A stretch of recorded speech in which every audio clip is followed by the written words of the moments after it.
आज का video 66 BPSC qualified छात्र छात्राओं के लिए विशेषकर साक्षात्कार के लिए है। मैं Bharat ji Ram, assistant director employment, उन सभी छात्र छात्राओं को धन्यवाद देना चाहता हूं जिन्होंने 66 बीपीएससी मुख्य परीक्षा क्वालिफाई किया है।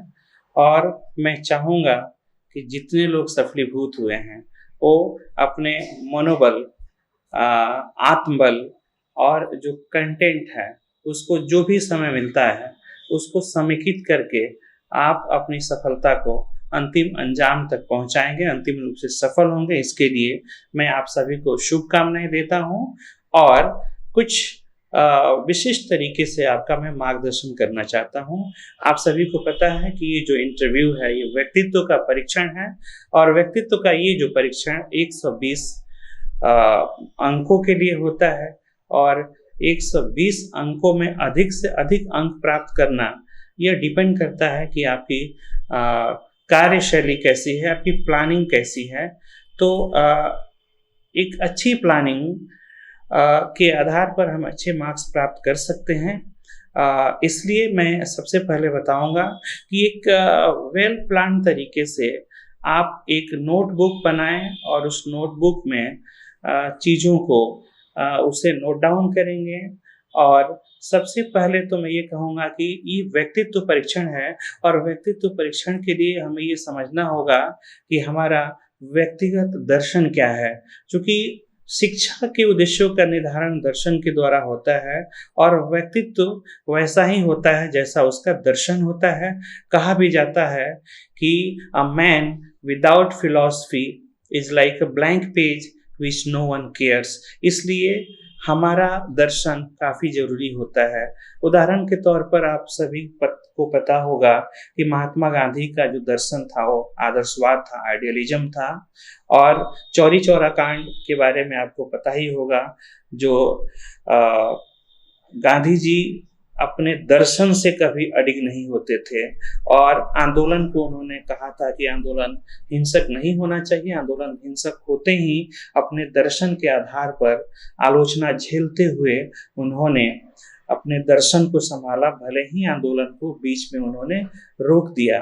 तो हमारे व्यक्तित्व में दर्शन का बहुत बड़ा रोल होता है। तो आप अपने जीवन के दर्शन का निर्धारण करें और उस पर चलने का प्रयास करें, उन पर सोचने का प्रयास करें। आपकी क्रिटिकल थिंकिंग होनी चाहिए, आपका व्यक्तित्व भी उसी आधार पर होना चाहिए। तो व्यक्तित्व निर्माण में बताऊंगा कि व्यक्तित्व का निर्माण किसी 1-2 महीने में नहीं होता है, यह एक सतत प्रक्रिया है। तो निर्माण की जो सतत प्रक्रिया है उसमें हम 1-2 महीने में इसके आपके व्यक्तित्व में बदलाव तो नहीं कर सकते हैं, लेकिन 2 चीज़ों पर फोकस करेंगे, स्किल और टैलेंट। आपका टैलेंट बाय बर्थ होता है और टैलेंट में हम इम्प्रूवमेंट या बदलाव नहीं कर सकते हैं, ये बाय बर्थ एक क्वालिटी होती है। और आप टैलेंटेड हैं इसलिए आपका चयन हुआ है। तो अपने अच्छाइयों पर हमेशा आपको फोकस करना है। अपने आप का लेवल, आपका लेवल ऑफ कॉन्फिडेंस हमेशा ऊंचा होना चाहिए। आप सफल हैं इस पर आपको फक्र होना चाहिए, इस पर आपको गर्व करना चाहिए और हीन भावना मन में कभी नहीं लाना है। जितनी उत्साहित आप रहेंगे साक्षात्कार से पहले और साक्षात्कार तक, आपको इस उत्साह को बनाए रखना है, आपके कॉन्फिडेंस लेवल को बनाए रखना है और एक रणनीतिक तरीके से एक बहुत अच्छी तैयारी आपको करनी है। मैं बताऊं कि आपका ये जो मैंने 2 तरीके बताया, आपका स्किल और दूसरा टैलेंट।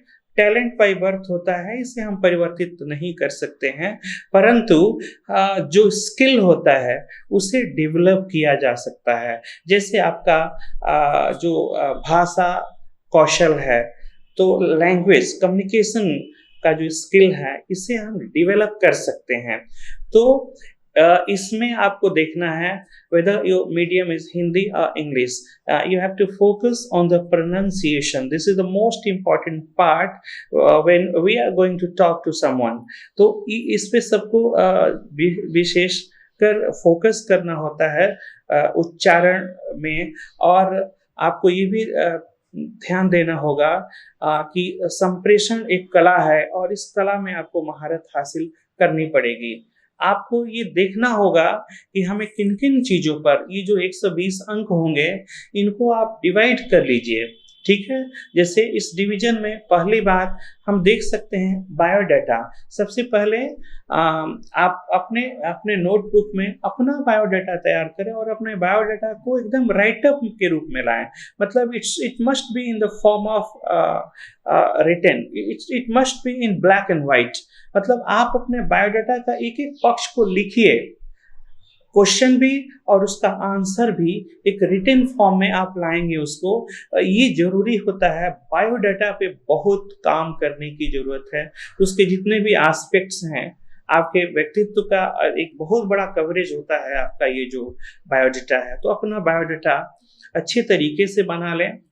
उसमें आप कहाँ से हैं इसके बारे में, आप अपने जिला के बारे में अच्छी तरह से तैयार करें।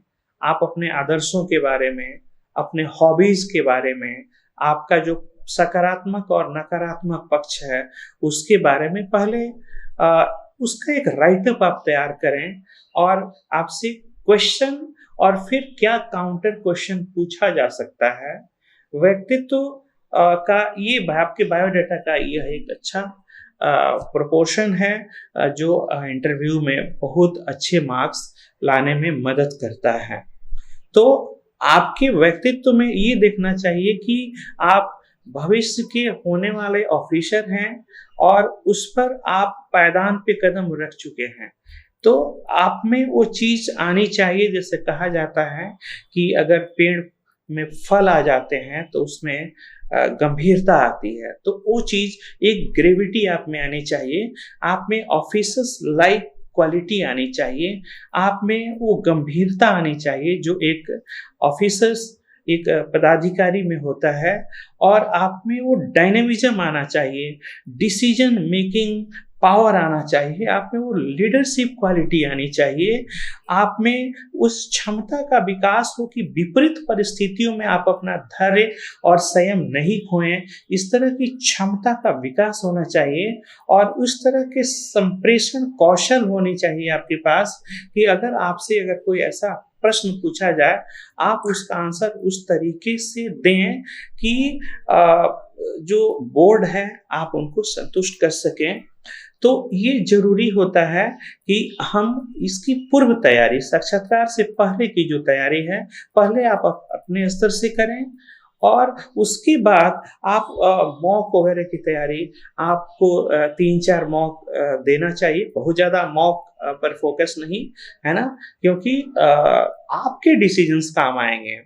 आपकी जो सोचने की जो क्षमता है और आपका जो अपना तरीका होगा उसमें थोड़ा सा नयापन लाना है। और 3-4 मॉक से ज़्यादा मॉक मैं आपको सजेस्ट नहीं करूँगा, ठीक है।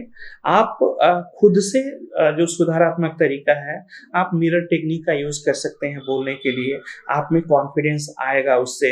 आप अपने दोस्तों के बीच बात कर सकते हैं। मैंने बोलना पहले सीखना चाहिए, जब हम बोलते हैं फिर लिखना अपने आप आ जाता है। तो चीज़ों को कैसे प्रस्तुत करेंगे, इस तरह से आपको इस क्षमता का विकास करना चाहिए, क्षमता वर्धन होनी चाहिए। तो इस चीज़ों पर आपको बहुत फोकस करना है।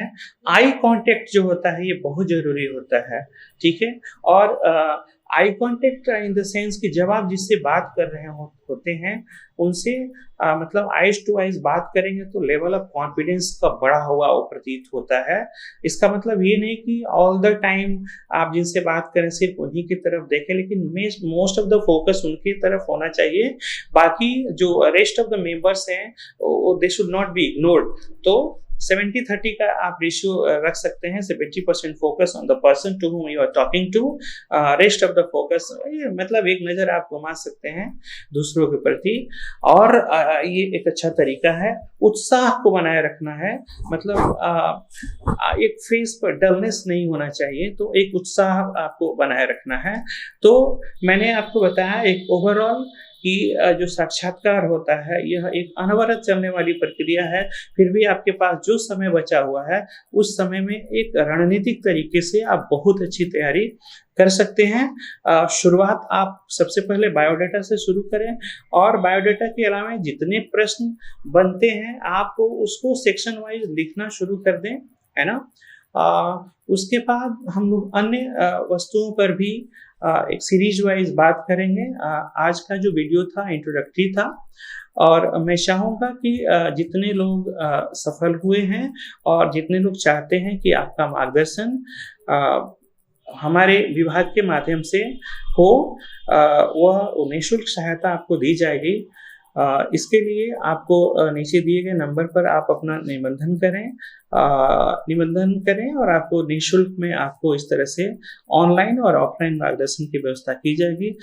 हमारे यहाँ पदाधिकारियों की एक अच्छी सूची है। आपको STM, DYSP या अन्य वरीय पदाधिकारियों को का एक ग्रुप बना के